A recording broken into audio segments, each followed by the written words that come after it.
I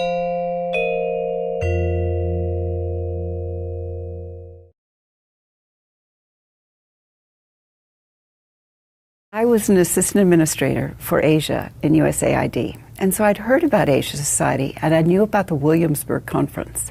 And it was very well regarded in Asia, talking about water and agriculture and the issues of human society. And I was interested. And I'd worked with Ambassador Nick Platt and with Hank Greenberg and with John Whitehead. So when I came out of the administration, I came to New York, I saw Asia Society, but what hooked me was not the foreign policy and the economic policy, it was arts and culture. I was fascinated that we were deeply rooted in performing and visual arts. Very exciting. I mean, what sort of an economic and political organization focuses on the arts? No one. It was unique, it was exciting, and it's the future of the world. I had a minor of arts in college, and I loved coming back to it. And it just, it made me react as a whole person rather than just part of my mind and heart. It captured all of me. So it was fun, exciting, interesting, and there were people here that I respected and admired for their work in trying to get the world to talk to itself, to solve problems, and to have friendships across the oceans.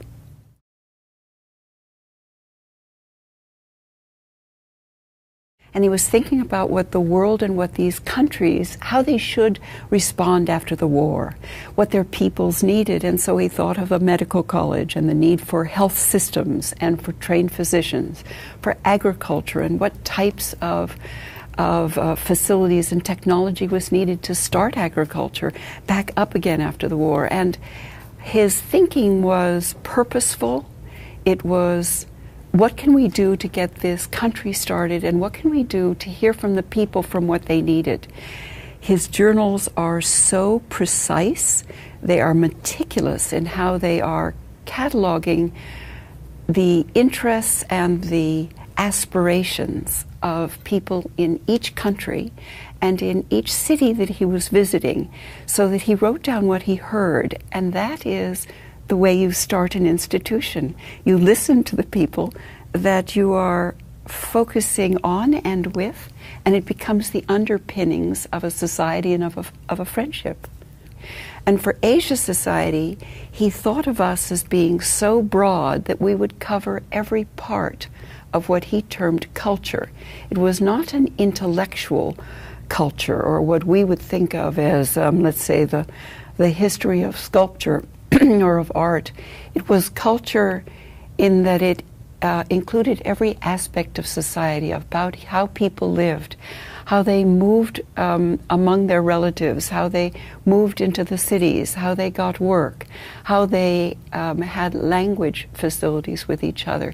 He was thinking deeply about the fabric of a society. And so Asia Society, to my mind, he was forming the basis of a future society in which there would be friendship across the oceans among the Asian countries and the United States. And that was a great insight. Coming out of the war, people were not thinking about ways to connect nations. They were thinking about building their own nation, their own communities, and bringing their families back together. So for him to think more broadly, to think about how the family of nations could gather and how people could have friendship and reconciliation, they could understand each other and their hopes and dreams for the future, that was revolutionary. Revolutionary in every aspect, in that these were former enemies or allies in a wartime situation. And when you think about what John D. Rockefeller, what he was thinking when he first started this organization, it was a time in which the public interest was coming out of a war. There was a feeling that we had won the war, that those who had lost the war were often in Asia, and that we should leave them behind. John D. Rockefeller did not think that. He felt that the future lay across the Pacific, and that if we understood each other and understood each other's customs and countries and families and institutions, that we would build a future together. And so he went against a great deal of local antipathy in the United States. There was not a backing for policy institutes. It was an era of McCarthyism. It was a time when we were thinking about just America for Americans. But he was in a position of respect and prominence. And his reaching out to Asia and respecting the cultures and the history and the peoples of Asia, whether it was in Japan or China or other countries, made an enormous difference. It set an example, and it changed how people thought about Asia.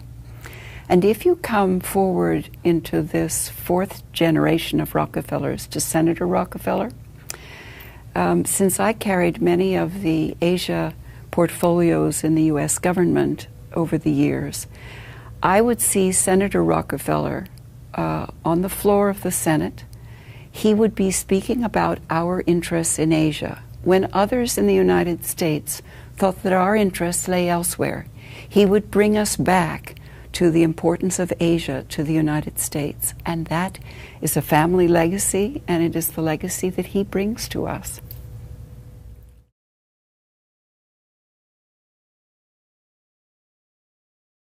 The mission of this institution is exceptionally relevant today. It was important after the war to make countries connect with each other and to make the peoples of these countries feel closer to each other so that they could help each other rebuild after the war. Today, the ground has shifted. When you think about the next 60 years, we are going to be connecting so urgently and directly, electronically with each other, that the ability to understand what another person is talking about, asking of you, demanding of you, sharing with you, is going to be extremely important. So if we had not created a society 60 years ago under this beautiful vision of John D. Rockefeller, we would want to create it today so that people would have a chance to talk to each other. And when you look at the scope of Asia and the continent of Asia, there is so much breadth and depth of customs, of cultures, of visions, of policies, of economics, that you realize that these conversations will be fascinating and educational, and they will create of us in the next 60 years a sense of being a global citizen, of being in the world together. And that is John D. Rockefeller's mission for all of us.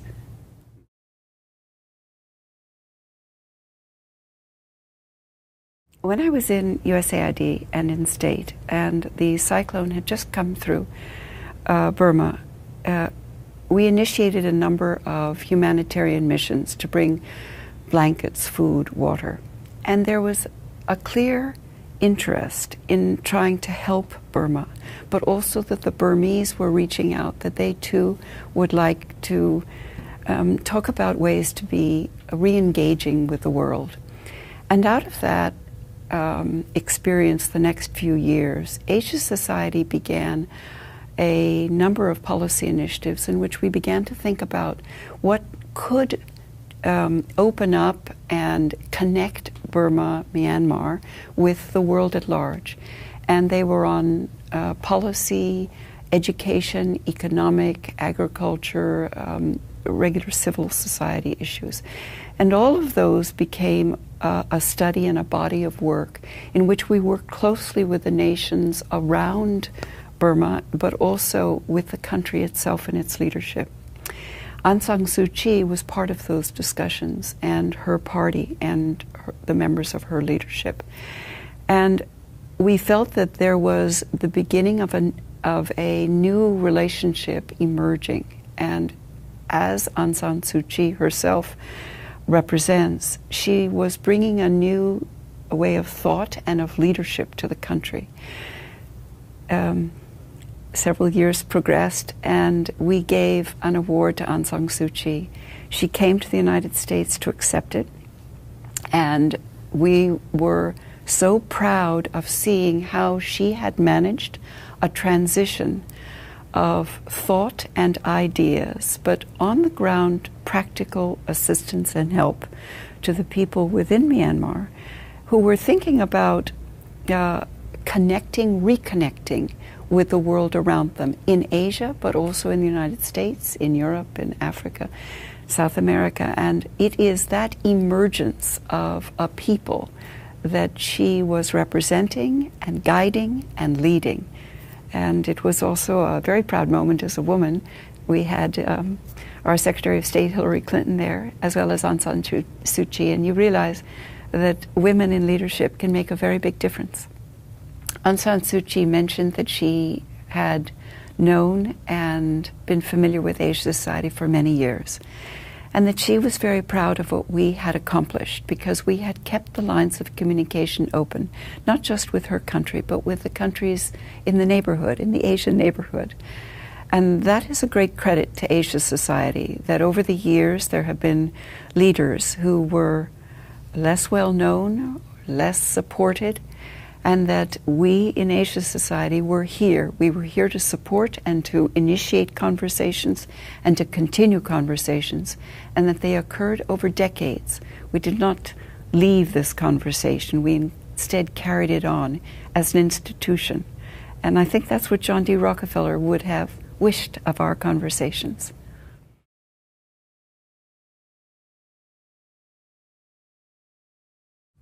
In our 60th anniversary, 60 years seems like a venerable institution in America, but in Asia it would be the springtime, so that we'd be in the springtime of our life as an institution. So Asia Society at 60 is really very young, and one of the treats of belonging to Asia Society is that it never grows old. There's always a time when you are interested in something new. It's a new time in your life, it's a new time in Asia Society's life, and it becomes a society of renewal and of delight.